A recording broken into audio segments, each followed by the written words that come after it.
नमस्कार, स्वतंत्र India news के खास बुलेटिन में आपका स्वागत है और मैं हूं आपके साथ मनीष कुमार। बुलेटिन में बात करेंगे देश और दुनिया की तमाम बड़ी खबरों की। सबसे पहले हम बात करेंगे मंदसौर की। उज्जैन लोकायुक्त पुलिस ने मंगलवार को मंदसौर जिले में पटवारी को 10,000 रुपए की रिश्वत लेते रंगे हाथों गिरफ्तार किया। लोकायुक्त की पुलिस ने 10 सदस्यीय टीम ने फरियादी की शिकायत के आधार पर एक बड़ी कार्रवाई की है। साकपुर तहसील निवासी फरियादी धर्मेंद्र मालवीय लोकायुक्त पुलिस को शिकायत दर्ज करवाई थी कि उनके पारिवारिक बंटवारे के संबंध में हल्का नंबर 42 के पटवारी जगदीश पाटीदार ने उनसे 25,000 रुपए की रिश्वत की मांग की थी। पटवारी ने यह रकम तहसीलदार के नाम पर मांगी थी। लोकायुक्त पुलिस के एसपी अनिल विश्वकर्मा ने फरियादी की शिकायत की जांच की, पड़ताल की। इसके बाद डीएसपी राजेश कुमार और एएसपी सुनील तालान के नेतृत्व में एक टीम का गठन किया।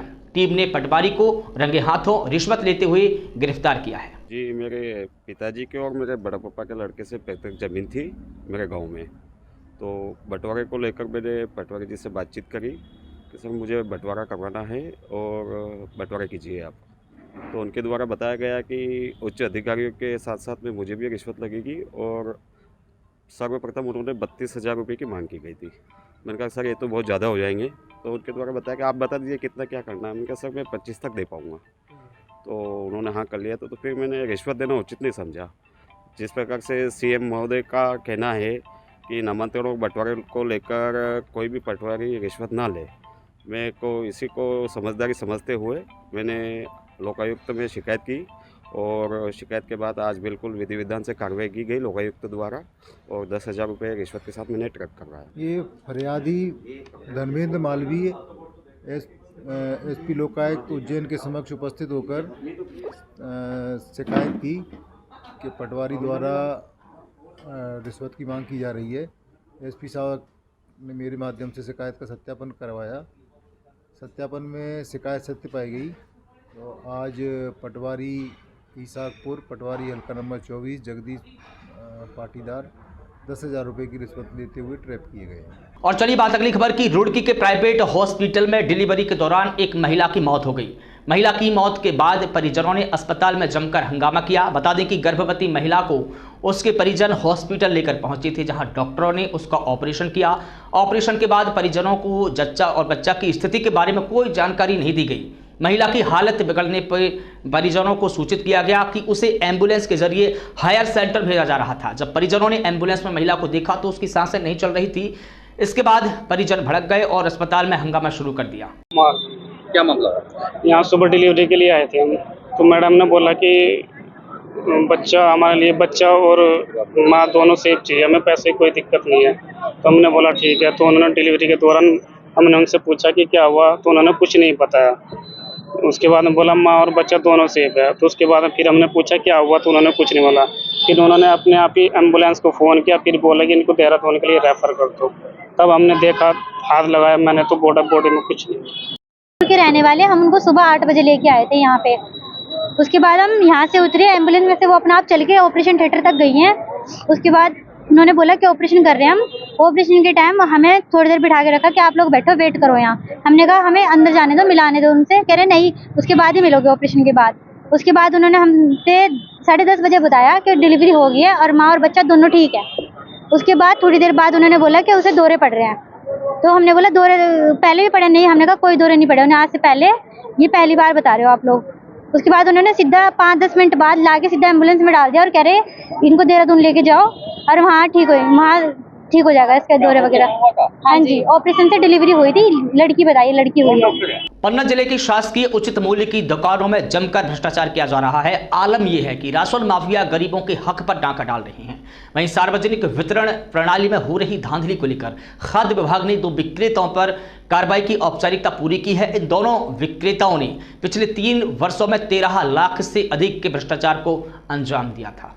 मेरे को जेएसओ के द्वारा प्रतिवेदन दिया गया था, प्लस कुछ लोगों की शिकायतें भी प्राप्त हुई थी कि गंजंदा में कुछ वहाँ से खाद्यान्न उनको प्राप्त नहीं हो रहा है बेनिफिशियरीज़ को। तो इस संदर्भ में प्रतिवेदन के आधार पर हमने नियमानुसार कार्रवाई करते हुए उनको शो कॉज नोटिस जारी किया था। तत्पश्चात हमने सबको सुनवाई का अवसर देने के बाद उसमें आदेश पारित करते हुए जो वर्तमान विक्रेता हैं उनको गंजंदा की पीडीएस शॉप से पृथक करने के निर्देश दिए संस्था प्रभारी को। और कुछ वसूली जो पूर्व विक्रेता थे उन पे भी वसूली और साथ में वर्तमान विक्रेता पे भी कुछ वसूली के आदेश पारित किए।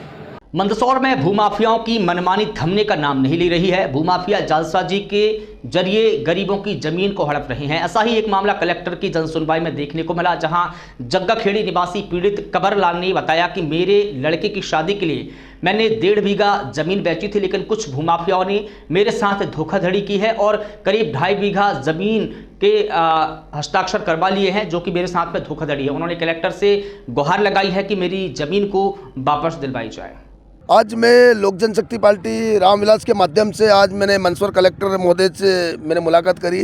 कुछ दिन पहले हमारे गांव जग्गाखेड़ी के निवासी कांवालाल जी गुज्जर आए थे, आवेदन इन्होंने प्रदान किया और इनके साथ एक मंदसौर के अंदर भूमाफिया के द्वारा बहुत बड़ी धोखाधड़ी की है।